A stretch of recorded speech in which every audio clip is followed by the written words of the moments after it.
Hi, my name is Kimi and I love everything creepy. And today, let's talk about Youko, a fox spirit. A long time ago, there's a man who lived alone in the countryside of Japan. One day, while hunting in the forest, he heard a small squeaking noise coming from a nearby bush. When he checked it out, he found a small fox trapped in a villager's snare. Shin felt bad for the fox and freed her. He never thought much of it again. A few months later, it was rainy season. The rain fell constantly, day after day.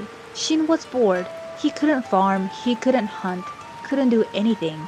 He was stuck. One evening, he heard a knock on his door. Strange, he thought. The villagers didn't like him much and rarely came around, especially around night. Who is it? He asked through the door. A soft woman's voice replied, "Good evening, sir. I am traveling to the other side of the forest to see some relatives, but the rain has made the roads muddy and difficult. I've been walking for 2 days now. I'm wet and cold. Please, could I spend the night?" Shin felt bad for her, so he let her in. She was a tiny lady with pale skin, maybe in late teen years. The next morning, Shin expected her to leave, but she didn't. Instead, she cleaned the house, made breakfast, and did the laundry. When he told her to start heading to the village, she insisted. It's still raining and the road is too muddy. A week passed by, then another. She became part of his routine. And one day, out of nowhere, she asked, "You don't have a wife, do you?" Shin shook his head and said, "No, I do not." And she goes on to say, "Then maybe I can be your wife. You live in the middle of nowhere.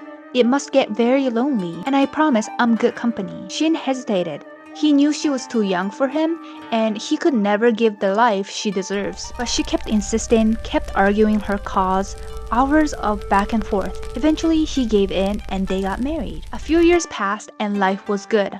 Too good, to be honest. She gave him 2 children, and somehow they have never struggled for food ever since they met. One day, on his way to the rice field, Shin realized he has forgotten his sickle. He turned back to the house and saw something that made him freeze. His wife's tail was sticking out from her clothes. "What is that?" he screamed. She turned around in horror. As her tears running down her cheeks, she said, "I am a fox that you helped me a few years back. I wanted to repay your kindness.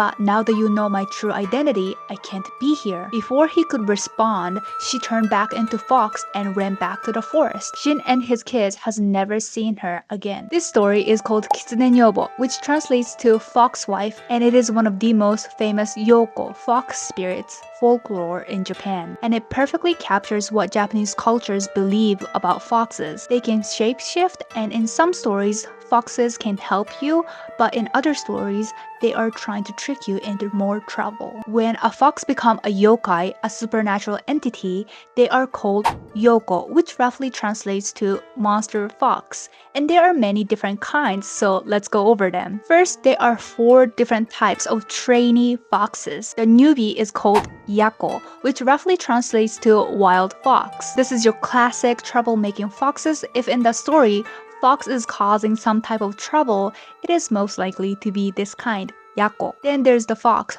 Byakko, roughly translates to white fox. Have you ever been to Japanese shrine? In some shrines, they have statues of 2 foxes around the gate.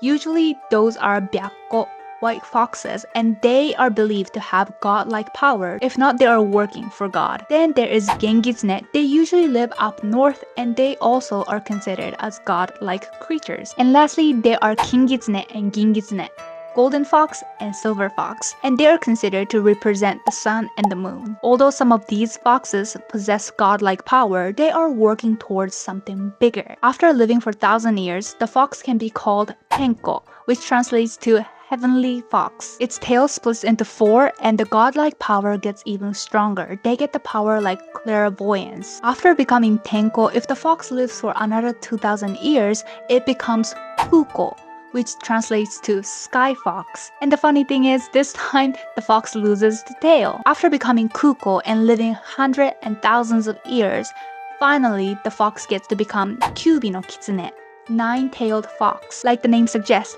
it gets the tail back and it splits into 9, and the godlike power is all-time strongest. At this point, the fox can be considered as God himself. What is interesting is the story of 9-fox tale is shared within many Asian countries such as Japan, China, Korea, and Vietnam. Since it takes forever for a fox to become 9-tailed fox, I am assuming there are only few. So all the sightings that have happened in Korea, China, Japan, and Vietnam, I'm assuming it's just one nine-fox tail. However, I'm not sure. Maybe there are many of them. What do you think? Thank you so much for watching, and I'll see you on the next one. Bye!